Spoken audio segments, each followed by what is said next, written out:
得了，快点了！大家来排队了，师兄拿馒头啦！每人一个馒头，1碗粥。别急啊，来这边拿馒头。排队啦！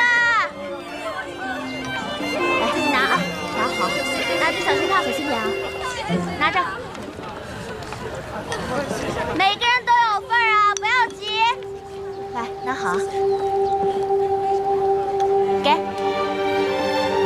来，慢点，给你。快点。来，拿好，拿馒头。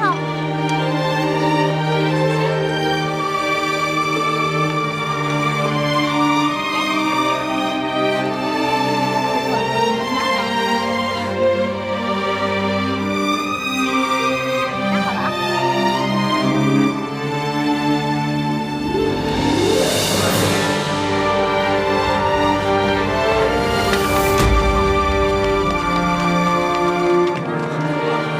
老太太，老太太，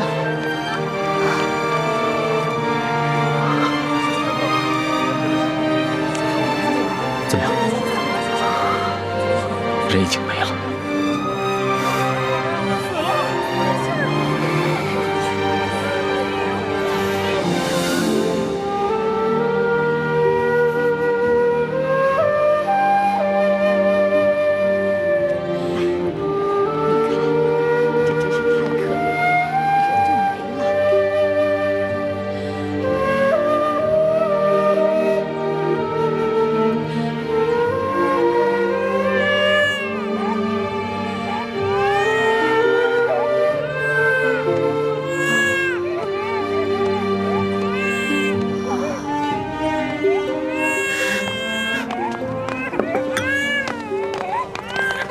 大嫂，快喝点粥。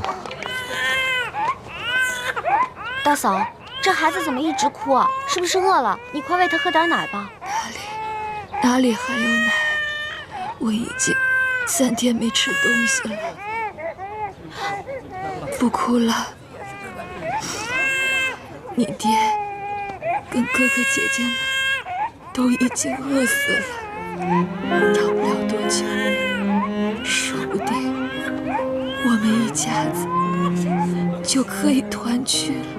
大嫂，来，把孩子给我，我帮你哄。你先吃点东西吧。来，给我。好。哎呦，哦，乖，不哭了啊。不哭。谢谢小哥了。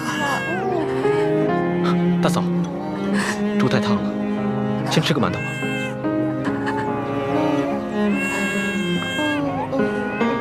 乖啊，别哭了。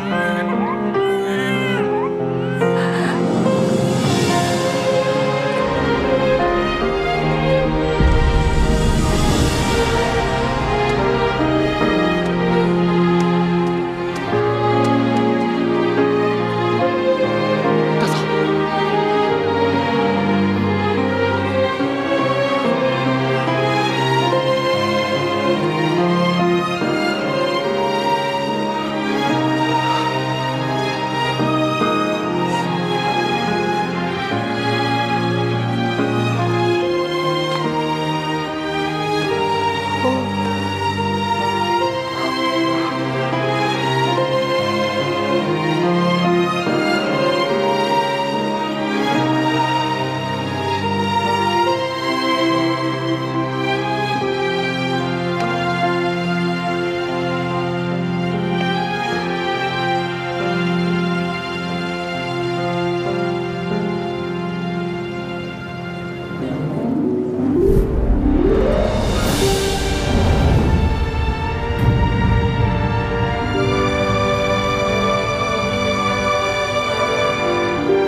水干了，上面有人。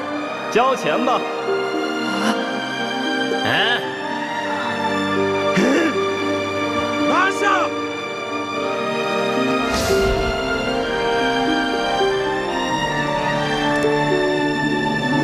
龙珠？什么是龙珠？就是皇上的眼泪，就是您的眼泪啊。说实话，朕自小长大，除了8岁的时候，父母双亲轰尸以外，还从来没有掉过眼泪。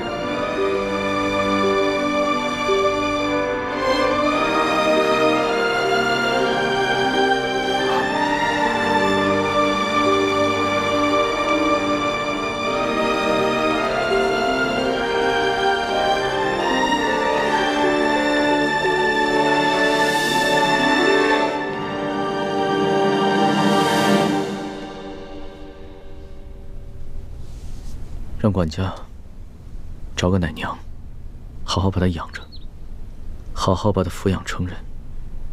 所需用途，我会派人一一送过来。钦差大人真是心善。这孩子虽然父母双亡，很是不幸，但能遇到钦差大人，也是他的福分。奴婢一定好好照料这个孩子。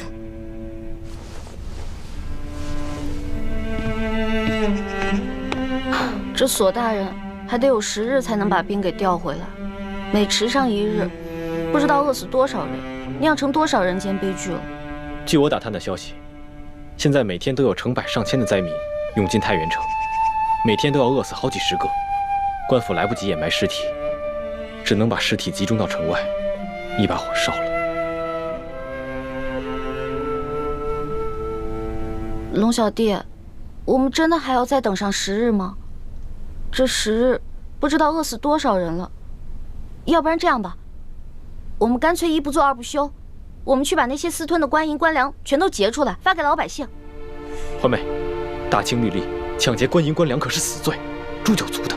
师叔姑娘，就算是在宫外，但这种混话也是不能随便说的。哦，主子，环妹从小就冲动任性，说话不知轻重，请主子恕罪。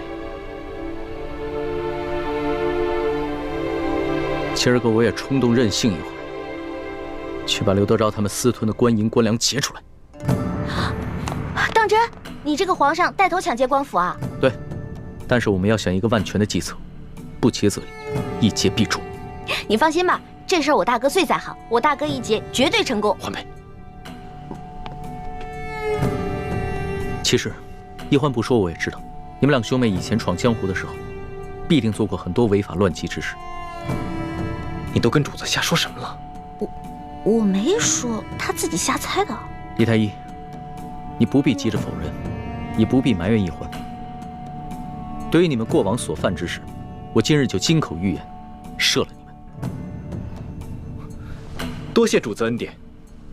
微臣以前闯荡江湖之时，的确做过一些不法的勾当，但如今是全心全意跟着主子，没有主子的吩咐，绝不敢任意妄为。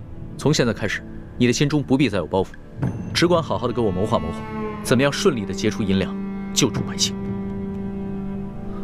臣遵旨。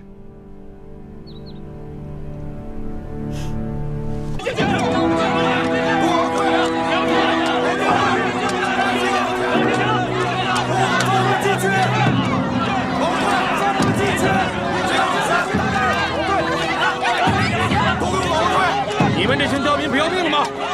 睁开你们的狗眼看清楚！你们知道这是什么地方吗？巡抚衙门军机重地。我告诉你们啊，胆敢硬闯，就按律拿你们下狱。我们都快饿死了，还怕坐牢？快叫刘德昭出来！对呀，别动，不要出来！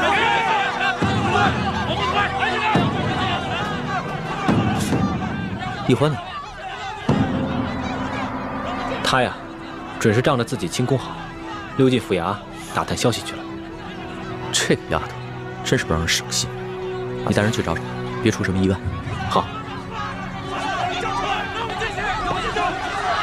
乡亲们，听我说一句，稍安勿躁。想见刘大人可以，可是今天呀，他出去巡查了，你们围在这儿于事无补嘛。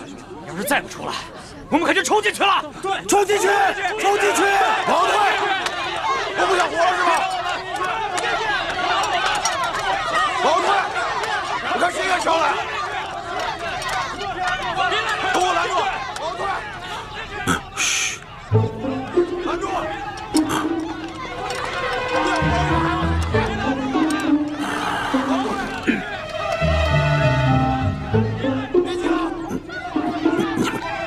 赶紧扶着我呀！我数1、2、3，开门啊！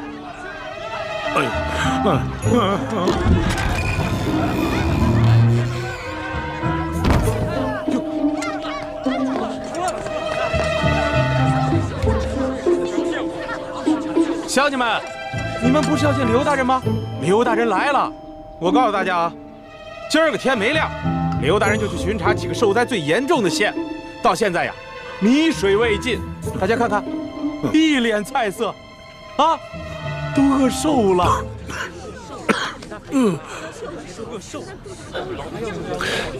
主子，无论一会儿发生什么事，您都暂且忍着，省得咱们大草惊蛇。父老乡亲们，大家这么急着见本官，是有什么话要对本官说呀？听说皇上有令，灾区的粥棚一天要供应早中晚3次，粥量可以果腹。眼下每日食粥1次不说，粥桶里的粥清的能看见人的影子，有的人的碗里连1粒米都没有啊！我刘德昭有愧大家，愧对大家呀！难道朝廷真的没有给咱们拨付粮款吗？你看刘大人的脸色，的确像是多日不曾吃饱饭了。咱们那小皇帝一定忙着对付鳌拜去了，哪里还管得了我们的死活？乡亲们啊，我掏去心窝子说句实话，如今朝廷也有朝廷的难处，受灾的不只是咱们山西、山东、直隶、河南、河北，同样是遭受了旱灾呀。想来，这当今的皇上恐怕也是焦头烂额呀。可是，朝廷难道就眼看着我们老百姓饿死？皇上在紫禁城里，一餐就有几十上百道菜，哪里知道我们老百姓吃糠咽土的苦处啊！唉，哪朝哪代不是朱门酒肉臭，路有冻死骨啊！诸位乡亲啊，大家稍安勿躁。现下朝廷正在积极地筹措新的赈灾的粮款，乡亲们，再忍耐忍耐，大家再等一等。虽然本官不才，但是本官要与你们大家一起硬扛着，期盼着、等待着这个老天爷能够给我们开恩垂怜。乡亲们，情况大家都看到了，你们围在这儿没有用啊！刘大人他一双手变不出来粮食，啊，大家呀得同甘共苦，对不对？散了吧，啊，散了吧。乡亲们，刚才我已经吩咐过周鹏了，啊，从本官的府上拿到仅有的几袋粮食，今夜给大家多赊几桶粥。大家放心，我呢继续发文催促着朝廷，尽快给大家追加一些救灾的粮款，好吗？你们抬头看看啊，如此炎热的天气，乡亲们，大家都省下气力啊，都散了吧，回去歇着啊！哎，歇着，散了吧，散了吧，散了吧，啊，散了吧。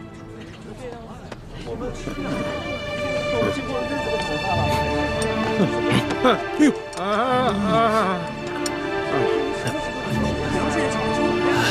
散了吧，走。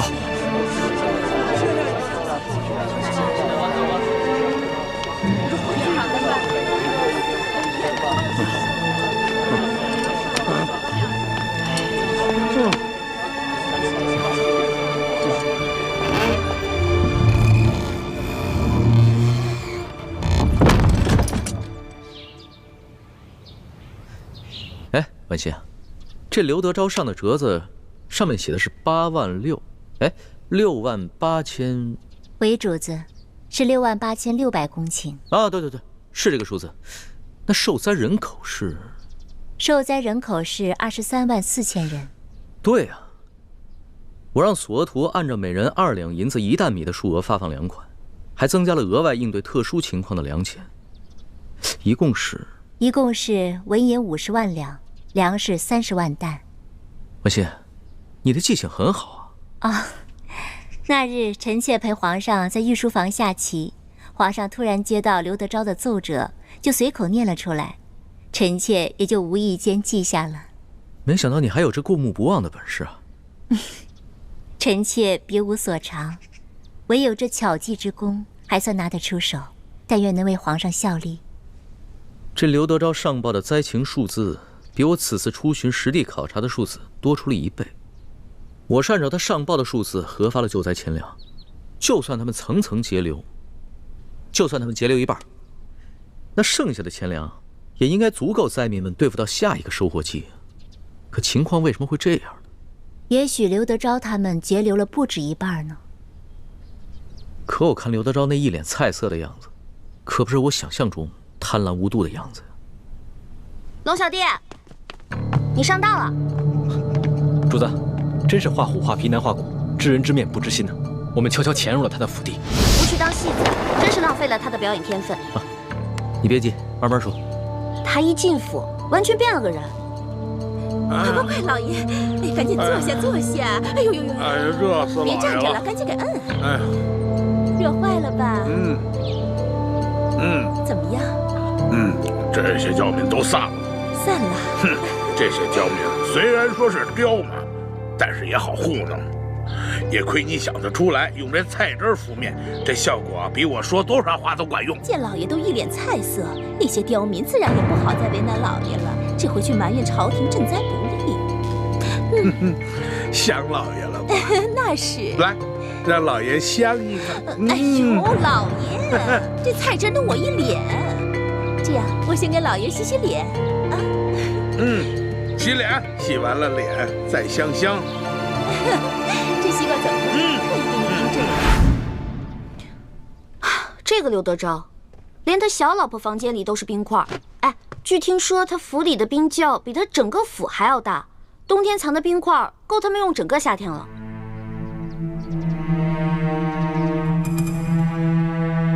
随后，刘德昭把按察使大人、跟布政使大人等几个亲近的官员，还有几个大粮商们召集起来，开了一个会，商议对策。大人，下官已去了书府吊唁，会过了钦差龙大人。他是奉了皇上的密旨，前来调查书剑遇刺一案。钦差龙三来我山西太原府办案，却不来我这知府召会一声。看来这个人也是一个拿枪做事不好相处之人呐。哼，你们以后办事一定要小心，不要让人家抓住咱们什么把柄。大人放心，那钦差只是针对书剑遇刺一案，那义成已经自尽，死无对证，他也奈何不了咱们呐。别的钦差呢，我多少知道点背景，多少呢能够找出点突破口来。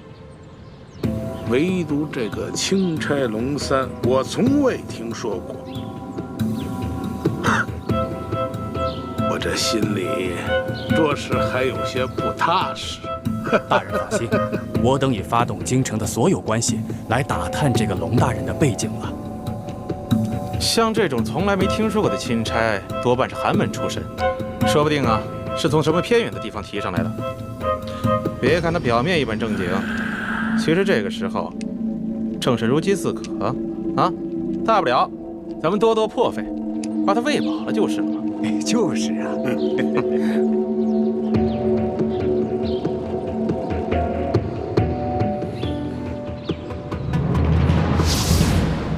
好，我倒要看看他怎么才能喂饱我，看看他到底能出多少价钱。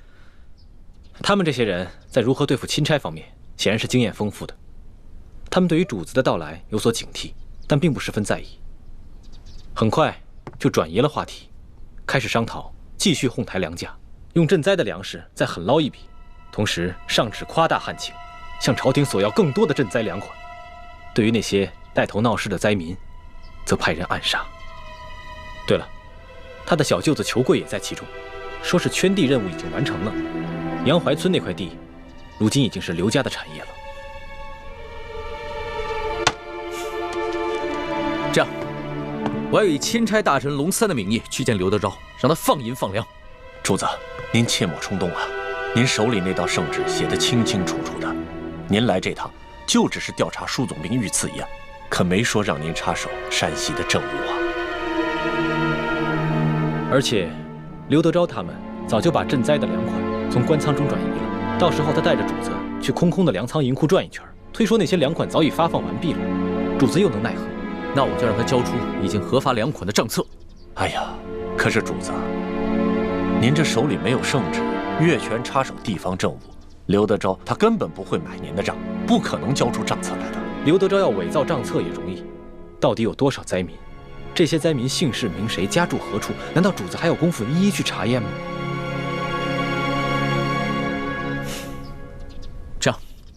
我们先想办法查出那些赈灾银、赈灾粮存在什么地方，等有了银钱以后，就好逼他发放了。龙小弟，这点我跟大哥早就想好了，而且我们已经查到地方了。真的？我早就说过，在宫里是你罩着我，出了宫可就是我罩着你啦。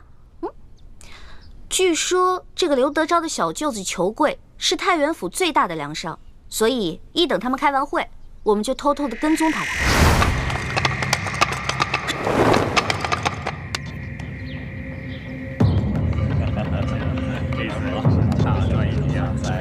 将角度山西的局势领显得他还是嫩了点。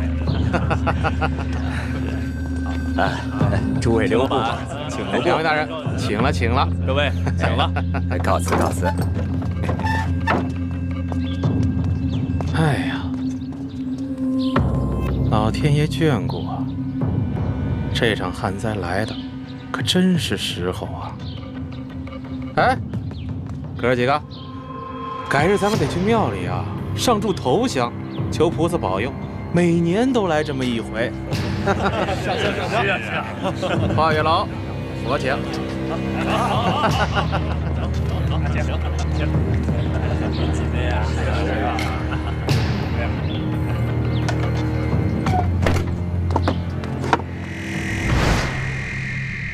结果发现，这个裘贵啊，在城外有一座庄园，庄园里面有10几座粮仓，里面全都是粮食。今年大旱，他的粮仓里面哪来那么多粮食？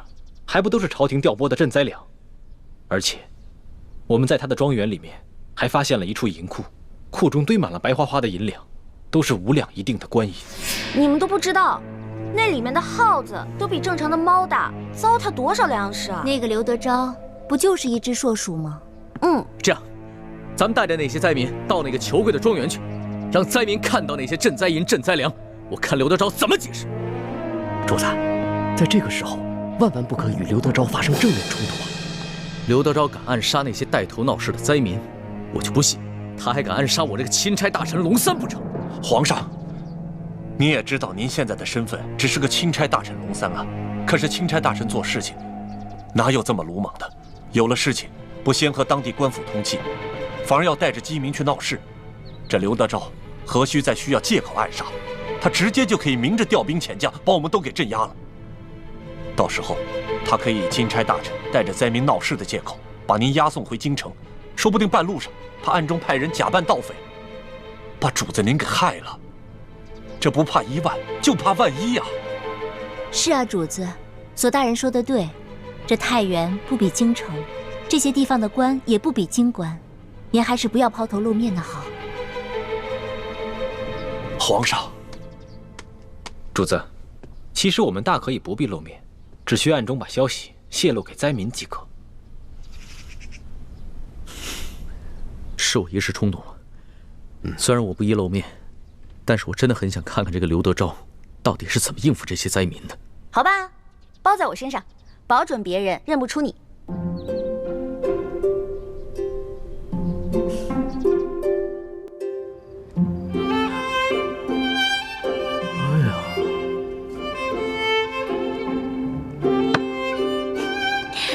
怎么样，罗小弟，还不错吧？我这个易容术啊，超级厉害的。别说那个只在舒家灵堂见过你一面的山西地方官，就算是宫里的太监宫女也认不出来你。这话不假。哎，你真不愧是我的老大呀，记忆就是会的比我多呀。不对，我现在是你爷爷呀。乖孙子，摸摸头。走开！一看你现在这个样子，就是嘴上没长毛的童子鸡。你这样怎么当我爷爷啊？喏，给你一粒变声丸，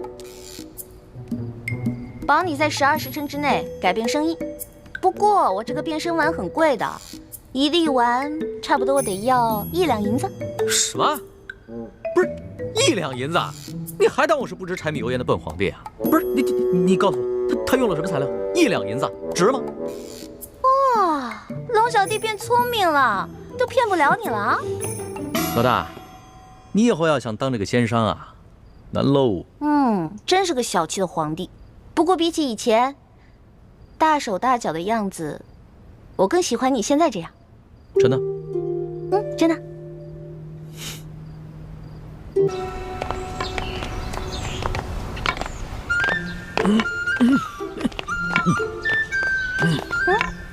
哎，龙小弟，我刚刚给你2颗变身丸，还没有给我钱呢。我现在哪有钱给你啊？行吧，那我就先记在账上，看在你是我兄弟的份上，利息看着给吧。趁火打劫，你比球鬼的奸商还要奸。欢妹，别闹了。你到了山西商会了，球贵见过我们，千万别让他识破我们的身份。你们先进去，我在外面守着。知道了，爷爷你慢点走啊，别摔着啊。走吧，孙儿。走吧。粮食分给灾民。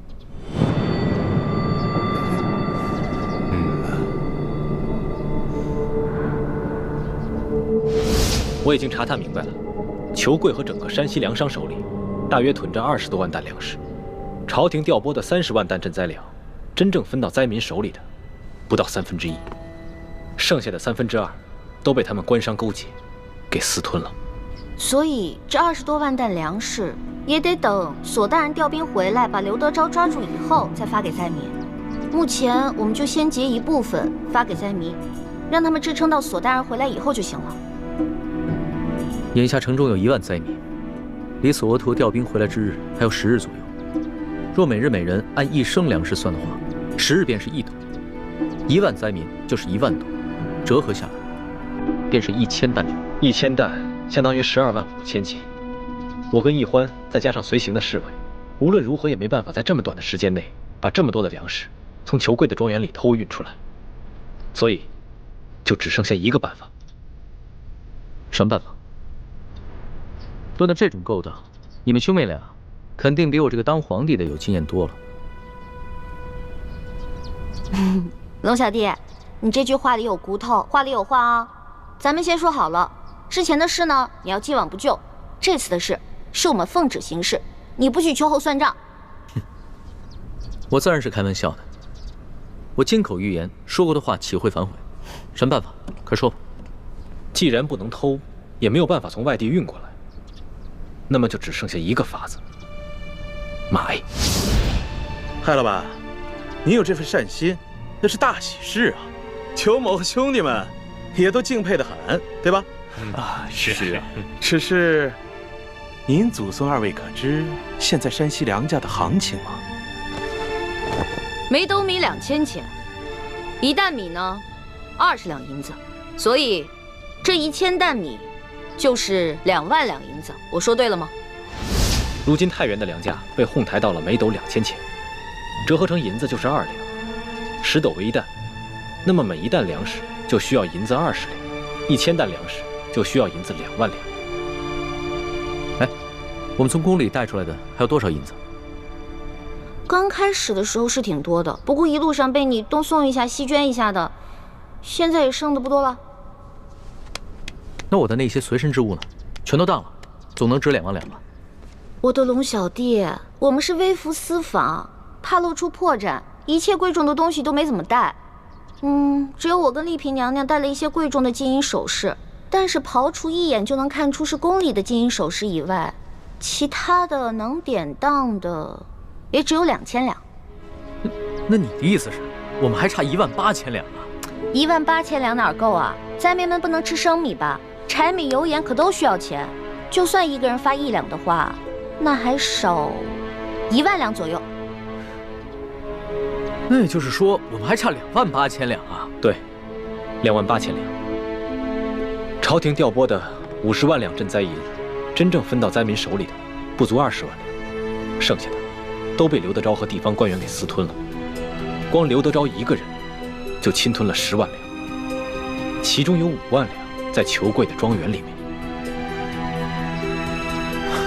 我明白你什么意思。你的意思是，我们只结银，不结粮，然后用结下来的银子去买粮食，对吧？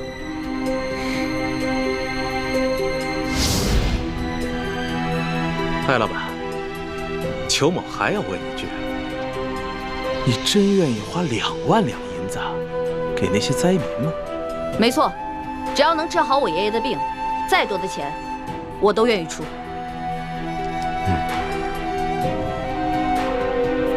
好，艾老板，真是财大气粗啊。不过如今是非常时期，咱们商会做买卖有个规矩，只收现银，您看呢？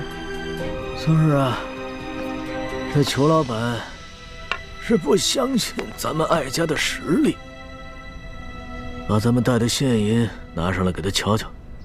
是爷爷，请各位稍等一下，抬进来吧。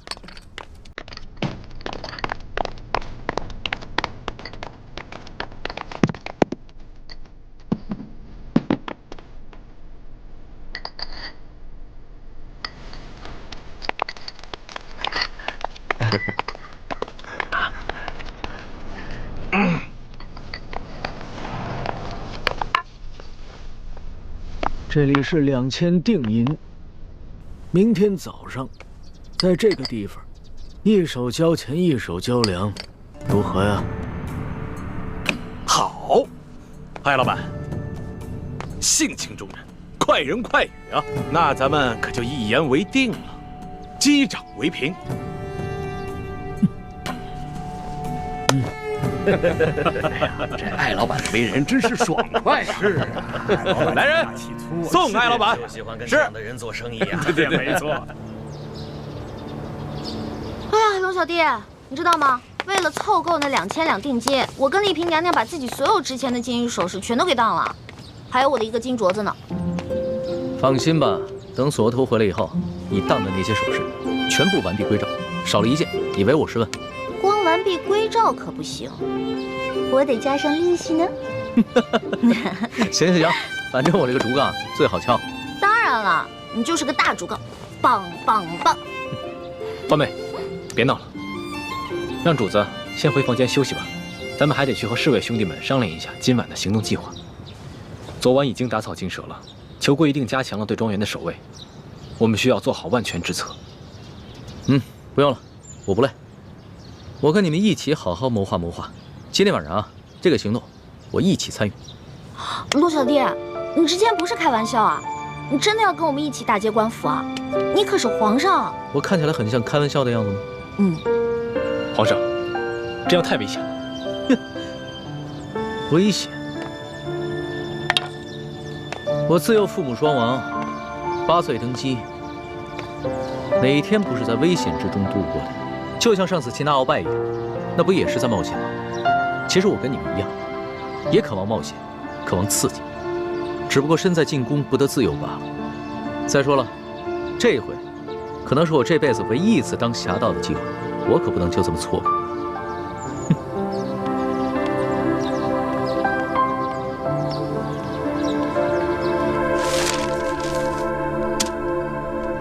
这是裘贵庄园的前门，这是后门，中间的花园还有一道暗门，这是粮仓，这里是银库。龙小弟，喏，给你准备的夜行衣，换上吧。好啊，我终于也有机会当一回侠盗了。李大夫，给我更衣。主子，万使不得呀！以您的身份，怎么能跟着他们去打劫官府呢？万一出了什么差错，奴才万死难赎其罪啊！你啰嗦什么呀？我5岁就开始习武了，一直都英雄无用武之地。今天晚上我正好试试我的本事。公公放心吧，有我兄妹在，一定会保证主子的安全。如果真的出了什么意外的话，大不了我们放弃此次行动，绝对不会置主子于险境的。李太医，你这话说得轻松，那裘贵庄园内机关重重，你凭什么保证主子万无一失？再说了，要是给太皇太后知道了，你们居然怂恿皇上打劫官府，而我又未能劝阻，那咱们所有人都要人头落地。行，我不去了，你先起来吧。谢主子体恤。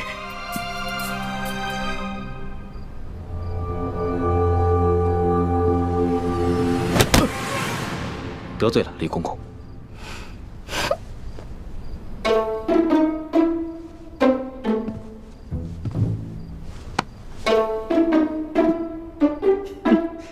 这个老东西老在我耳边聒噪，我又不是小孩了，真烦人。李公公，暂且在这里好好休息，我们速去速回。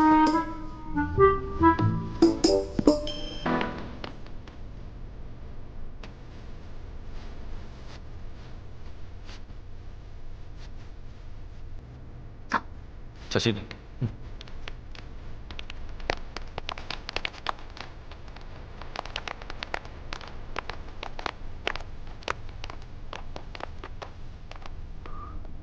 我来。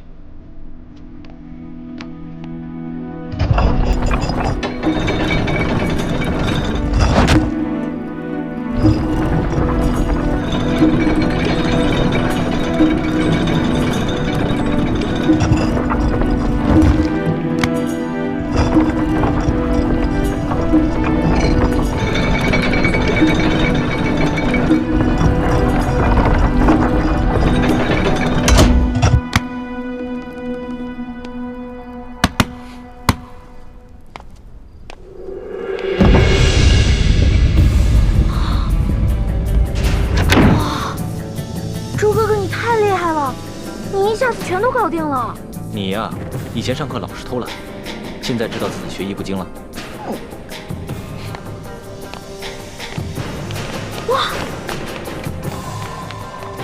哇，这么多银子啊！哇！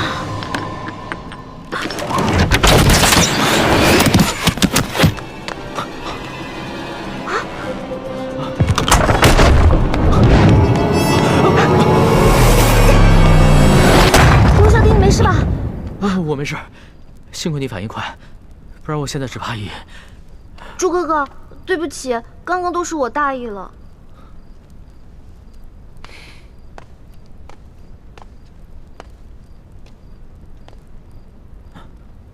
主子，你没事吧？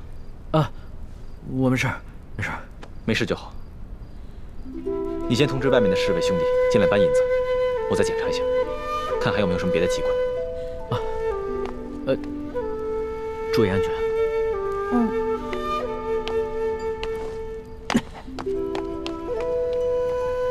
朱哥哥，对不起啊，我刚才真的不是故意的，你别再生气了。你以为我生你的气，是你不小心触动机关吗？没想到，在最危险的时候，你最先救的，竟然是他。你是因为这件事情生气啊？那你也太小心眼了吧！你看他武功不行，所以我肯定要先救他嘛，我得保护他嘛。你从小在我心里就是最强的，你也肯定能保护好自己啊。但如果有一天我们两个同时遇到危险了，我第一个救的肯定是你，再救我自己。你呀，来，快点，快点，快点，能装多少是多少，快！多多益善，多多益善啊！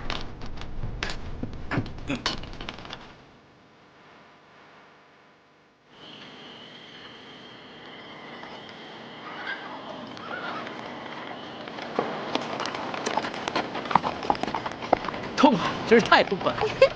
今天晚上的经历真是太刺激了，我必将终身难忘。哎呀，可惜不能让史官把今夜的经历全都记入史册，更不能让太皇太后知道了。要是让她知道了，肯定有说把你带坏了。那可不就是你这个老大带坏我这个小弟了？嘿，你现在是赖上我了是不是？那好，不赖你，不赖你啊！老大辛苦了，等回宫了以后呢，我就重重的赏你。赏我呀？赏我什么？你说个数。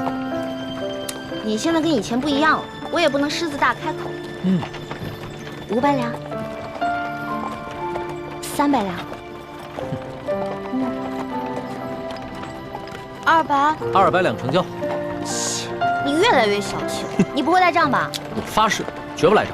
我以我本人做担保。我要是赖账的话，到时候我就把我这个人赏给你。哎，算了吧，你一次用膳就要吃上上百道菜，我可养不起你。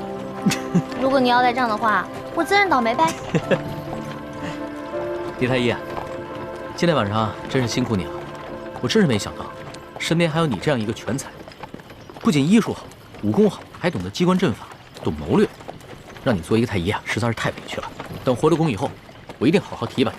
主子，其实今夜此次行动能如此顺利，并非臣有多厉害，而是臣的运气好，事先得到了裘贵庄园的机关地形图和卫队巡逻表。你能得到如此机密的东西，是裘贵身边有人给你做内应？是。看来真是得道者多助，失道者寡助啊！我一定要做一个有道的天子，不能做一个无道的昏君。龙小弟，我相信你。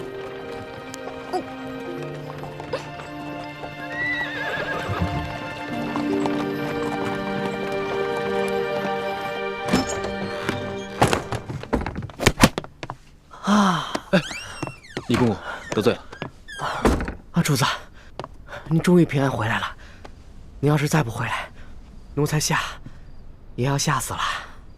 李德福，这件事情你得替我保密，不能告诉任何人，尤其是太皇太后，要不然我就砍了你的脑袋。只要主子能平安回来，这件事情奴才就当不知道。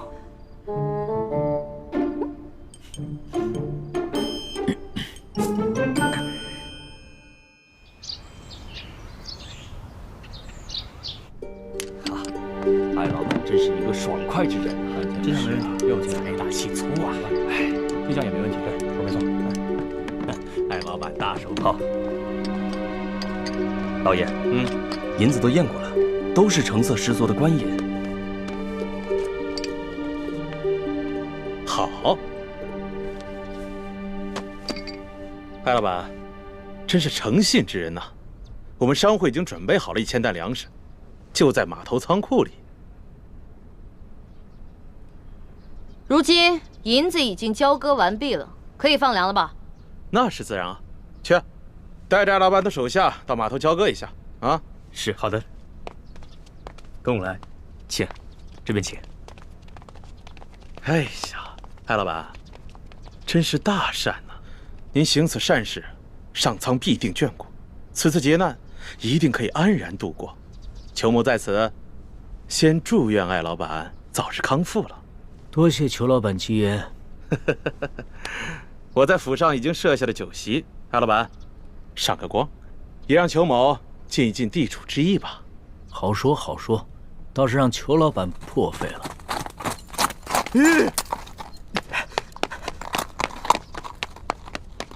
老爷，不好了，老爷，老爷，不好了，老爷！慌什么？说，庄园进了盗贼，银库里的银子少了整整3万两。这3万两？你说什么？再说一遍。昨夜，庄园进了贼，盗走了3万两银子。你废话你！啊！这么大个事，现在才来报？报了，今儿4更天就发现出了事儿。庄园管事马上派人给老爷还有巡抚大人报信儿，可等到5更天没见回音，庄园管事就派出了第2批、第3批人报信，可还是没有回音。庄园管事意识到事情不妙，便让小人骑马绕行了10几里前来报信，这才顺利进了城。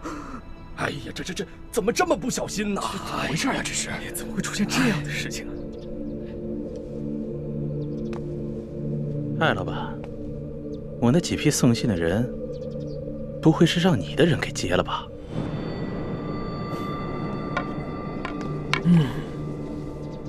你说呢？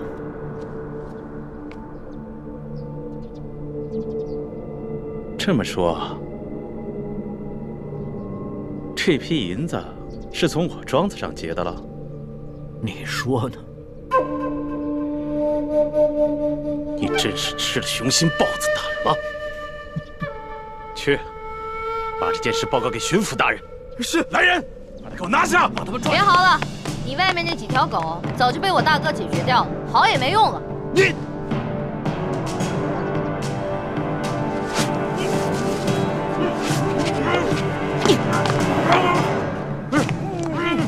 爷爷，咱们不能把银子都给他们留下来。把银子全都抬出去，交给李护卫发放给灾民。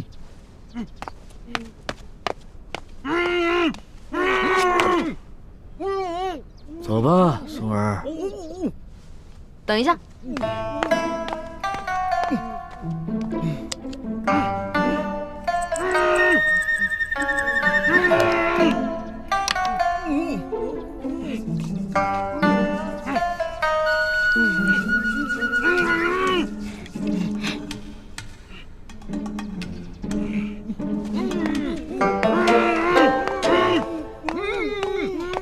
爷爷，我想了想，应该在这几个禽兽不如的东西脸上留点墨宝，也相当于给刘德昭那个狗官下了战书了。意下如何？这倒挺有趣儿的。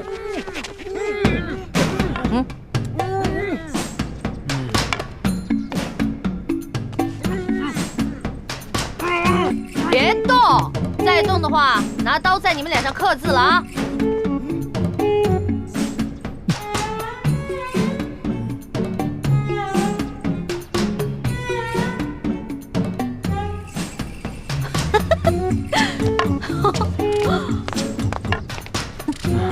这边再写一个字啊！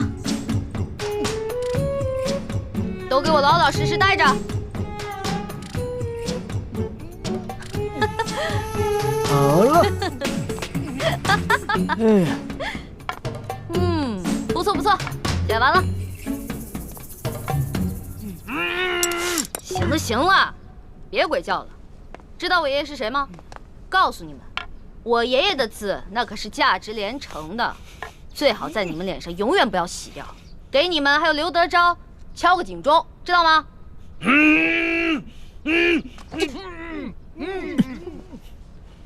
走吧，孙儿。走吧，爷爷。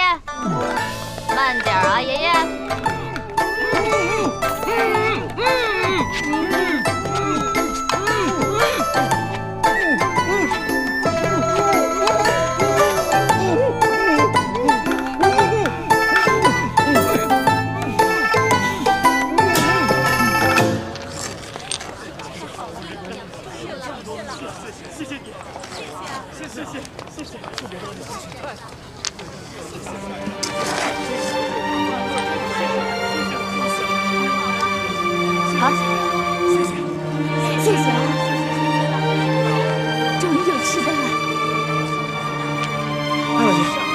谢谢您，哎，老爷，您可是活菩萨呀，是吧，乡亲们？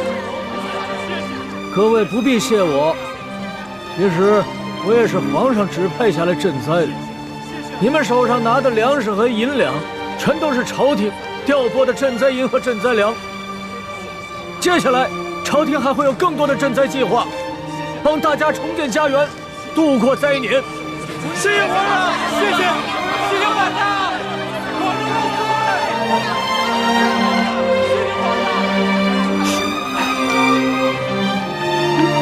朱哥哥，灾民们暂时得救了，你怎么不高兴啊？灾民得救，我自然是高兴。可如此一来，却是在帮康熙和大清朝廷收买民心了。大人，干什么呀？你们这是？老爷就不能有点自己的时间吗？大人，舅老爷的库银被盗了。你说什么？银库被盗了？不仅被盗了3万两银子，还有1000担的粮食，也被那帮人分给了灾民。待卑职得到消息赶到码头时，那帮人已不知去向。消气，这些刁民，这是要造反呢！去看看。老爷。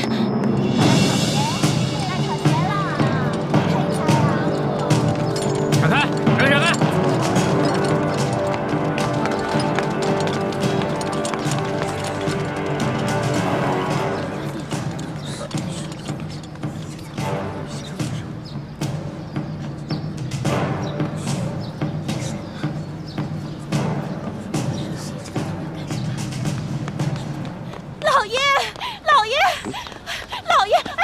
呀！你慌什么？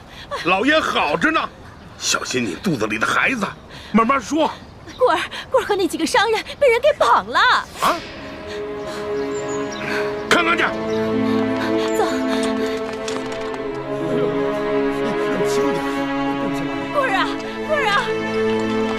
你知道轻点。棍儿啊！这是哪上着了？怎么不起来？这人怎么了？啊！哪个不要命的干的？你到底出啥事儿了？你倒是说话呀！你别吓我！你这是怎么了？来，先起来说啊！先起来！别碰我！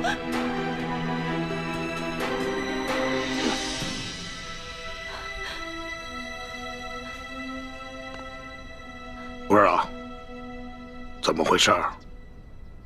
谁干的？邢爱，以前没打过交道，京城来的客商，看见了吗？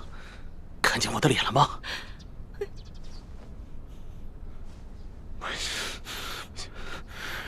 让我抓到他！我扒了他的皮！刘德昭，这事你必须得给他做主。你看看他这脸，这脸弄成这样，他怎么见人？他怎么活呀？你什么时候受过这样的委屈？什么时候被人这样欺负过？我跟你说，这事你要是不给他做主，我跟你说，以后你就甭想来了。别没有。好了，成何体统啊！有事回家说去。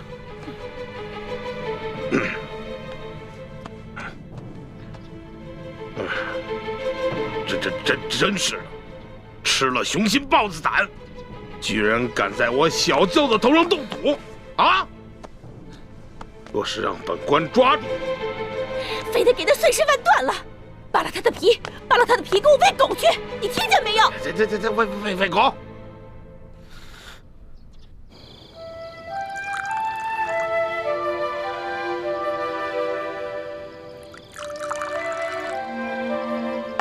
娄小弟，这杯酒我敬你，谢谢你为了老百姓，肯跟我们一起铤而走险。老大，这杯酒应该是我敬你和你大哥才对，要不是你们兄妹俩的话，我还不知道有多少大清的子民要惨遭刘德昭和这些贪官污吏的迫害。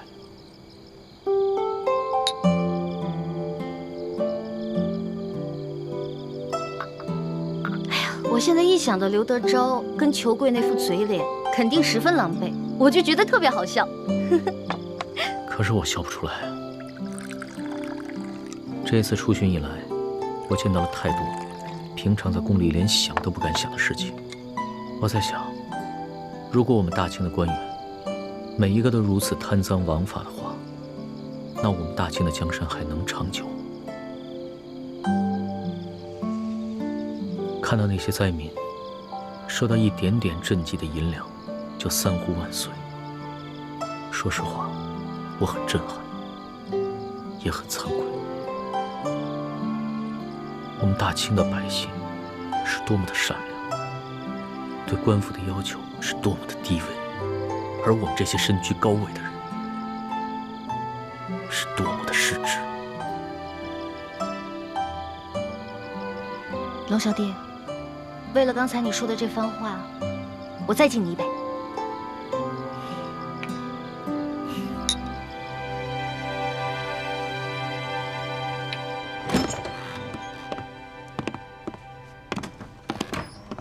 易欢呢？康熙心情大好，拉着易欢陪他喝酒。他们现在正在院中饮酒赏月呢。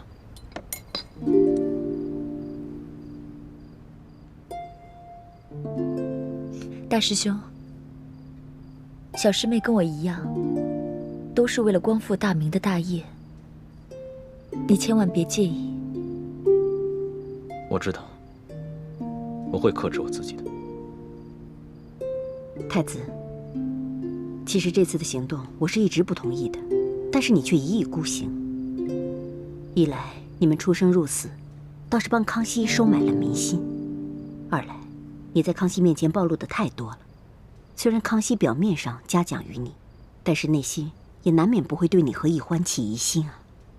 我明白，但是我别无选择。康熙身为大清的皇帝，为了灾民都可以去冒险一搏。如果我为了一己私利而畏首畏尾的话，那在欢妹的心里，她会怎么想我？易欢怎么想你和康熙，这并不重要。你所做的那么多，难道就是为了讨一个女人的欢心吗？你别忘了你的身份，你是大明最后一个太子。我没忘，我也不是为了讨易欢一个人的欢心。刘师傅，就如康熙为那些饿死的灾民落泪一样，那是他身为当今天子的良知。而我作为大明最后一个太子，如果连这点良知都没有的话，那我还有什么资格去跟康熙争这个天下？师傅，大师兄说的对，正因为他是大明的太子，他才必须心怀天下呀。幼稚！这古往今来，有谁打天下靠的是妇人之仁？想要心怀天下，那我问你，你怀的是谁的天下？是爱新觉罗的天下，是大清的天下。你想要心怀天下，就必须要先打下天下，你才有这个资格。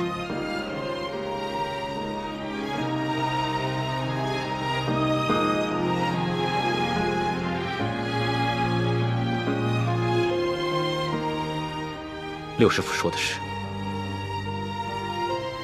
徒儿受教。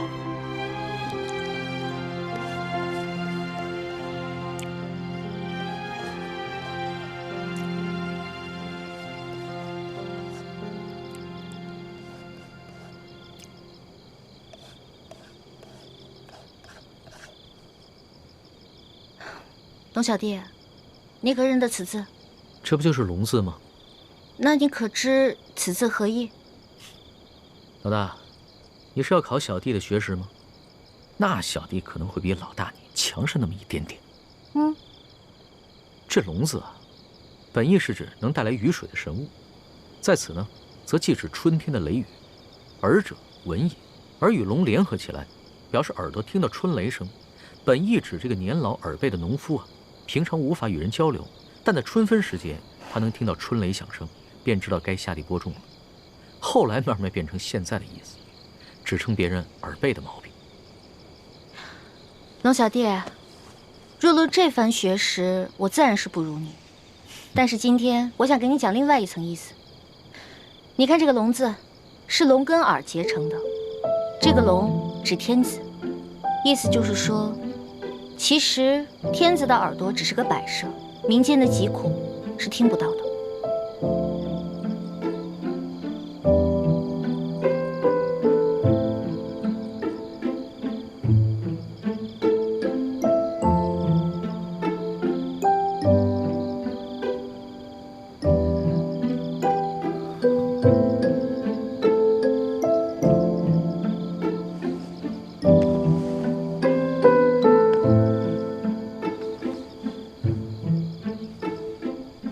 多谢老大指点，对小弟来说，犹如醍醐灌顶，顿生觉悟。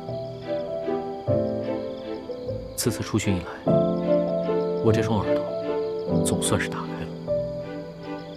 等我回了宫以后，再也不会让我这双耳朵变成白蛇。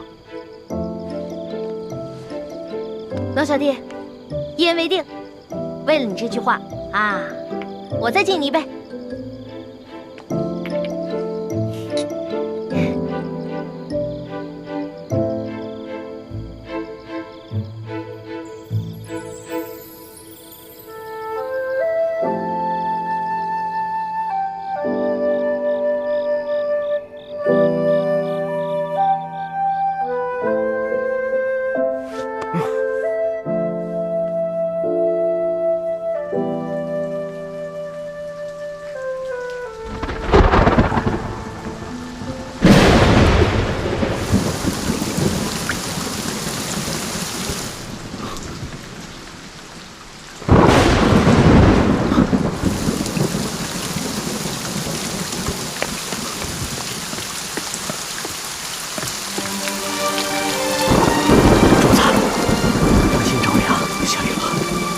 下雨了，哈哈哈！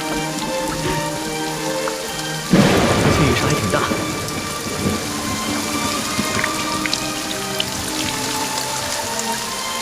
看这个雨势，山西的旱情应该能得到缓解。这都是主子您宅心仁厚，感动了上苍，所以上苍才降下甘霖，拯救万民呐。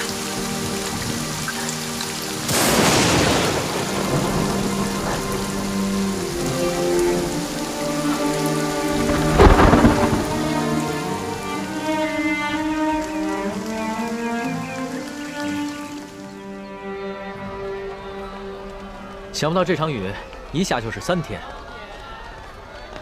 真是一场及时雨啊，缓解了山区的旱情。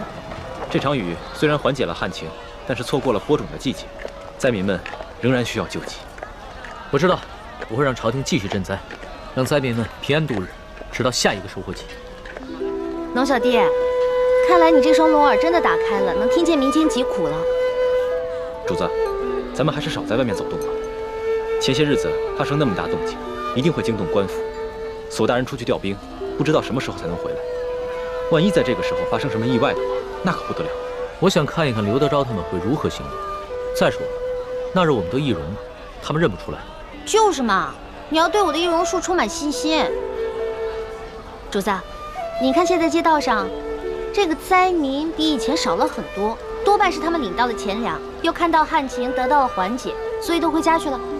只是这些钱财还完全不够，有一些住得偏远的灾民，还有一些老弱妇孺，就完全没有得到救济。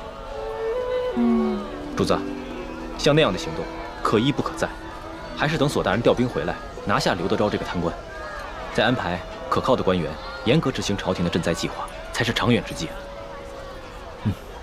说的有道理啊。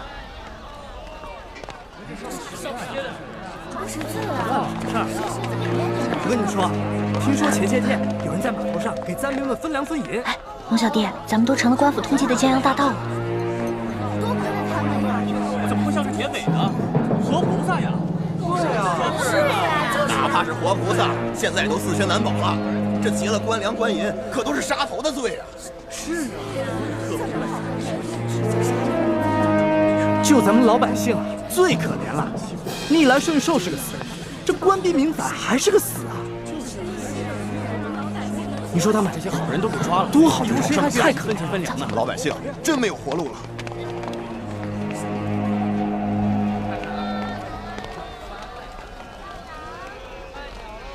待我回宫之后，一定要将刑部那些盗案发回重审，只有那些真正打家劫舍的盗案，才判死罪，而那些被无良贪官逼得走投无路的囚徒，全部从轻发落。龙小弟，你简直太圣明了！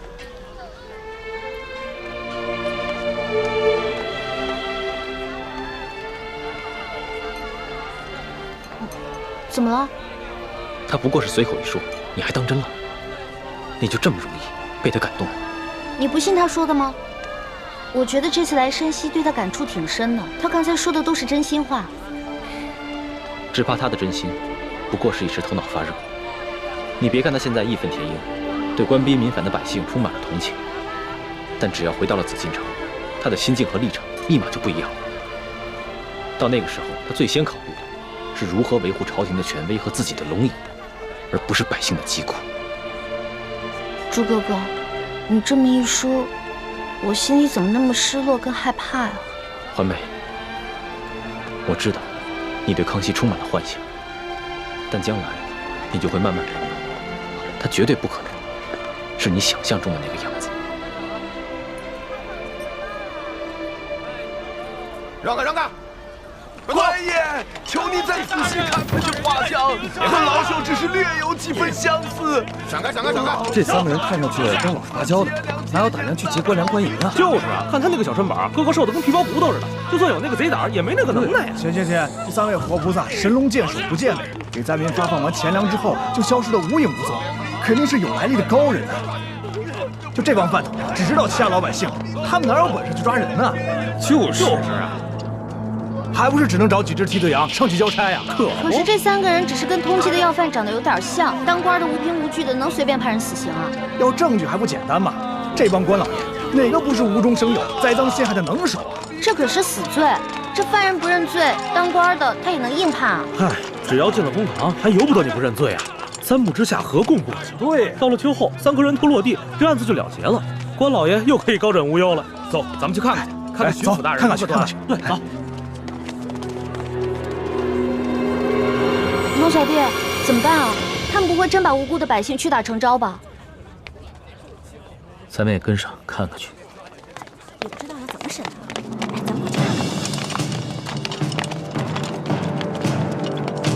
走，快点！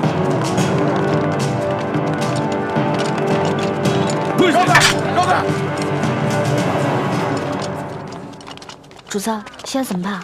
临出来之前，为了预防万一，我把那道圣旨带了，要不然以钦差的身份进去问一下。不急，咱们先看看这个刘德昭怎么办这个胡乱。这也不让我们进呢。走。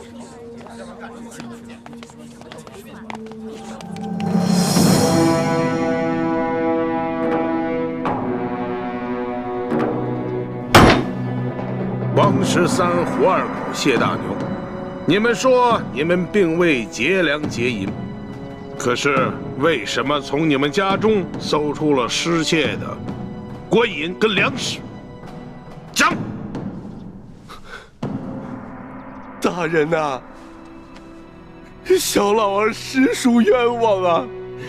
那些粮食和官银，不是官府赈灾分给咱们灾民的吗？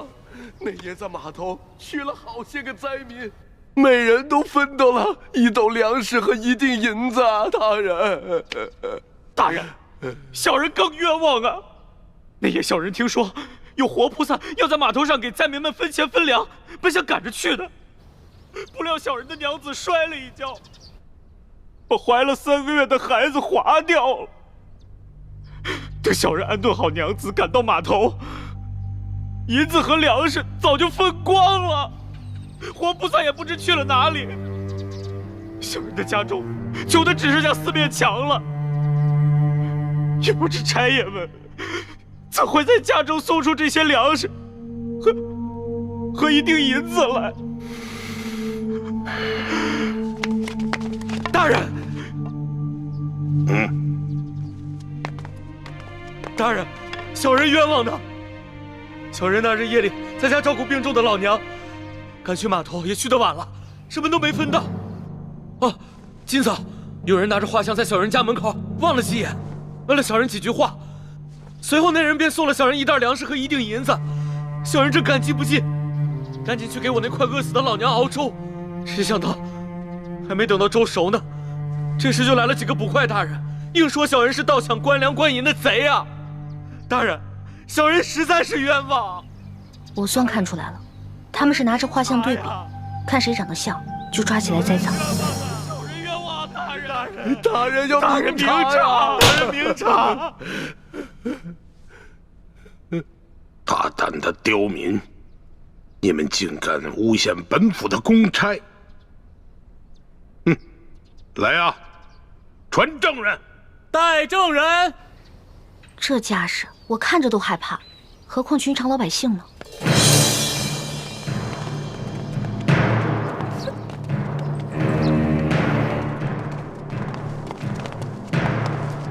参见大人。好了，都起来吧。谢大人。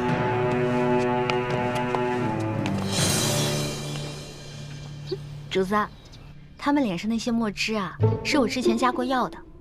要是想洗掉的话，除非搓掉1层脸皮，不然的话1个月都别想洗掉。这些梁上丝毫没有吸取教训，脸上的字还在，却又在陷害无辜百姓了。他们竟然如此不知悔改，将来我便命人将这些字刺在他们脸上，除非他们撕掉脸皮，要不然一辈子都洗不掉。真的？那就太痛快了，这就叫做恶人自有恶人磨。你什么意思啊？我也是恶人。我不是那个意思，我的意思是说，古往今来哪个皇帝不杀人啊？一句话不就血流成河吗？难道不是最大的恶人？环美，就算主子说了，在宫外可以畅所欲言，但你也不能不知轻重，胡乱说话。我知道了。龙小弟嘛，宰相肚里能撑船啊，更何况你是皇上，所以你肚里可以撑100只、1000只，可以撑上万只啊，所以你肯定不会跟小女子计较的，对不对？哎，行了，别说那么吵，我都听不清公堂上的动静了。哦，你们几个证人，认一认前面这3个，他们可是那日打劫你们的匪徒。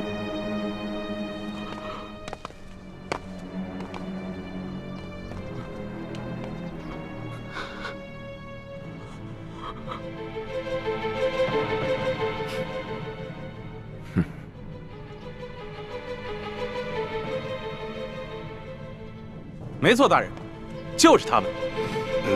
好，你们先下去吧。是。大人。人冤枉啊！大人，大人，冤枉啊！大人，王13， 5个人都指认你们，你们还有何话要讲？大老爷，老朽冤枉啊！冤枉啊！冤枉啊！大人，冤枉啊！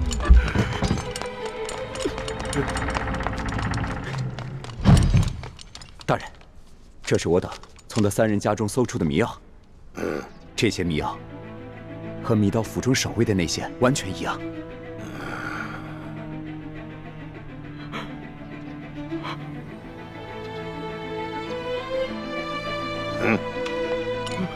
大人，大人，小人跟老娘直肠挨饿，早都不想活了，就连买包老鼠药的钱都没有，哪里来的钱买迷药啊？大人，冤枉啊！大人，大人，小人和娘子也饿了好些天了，家中若有迷药，早就不管这么多，先吃下去了，哪里还能留到官员们来搜啊？大人，冤枉啊！大人，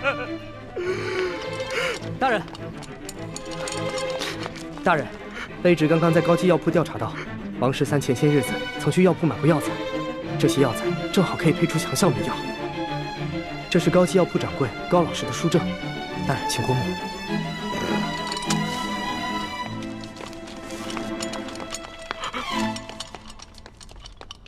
哎呀，谢大牛、胡二狗，你2人没钱买迷药，那这药一定是王13配好后送给你2人的，对吧？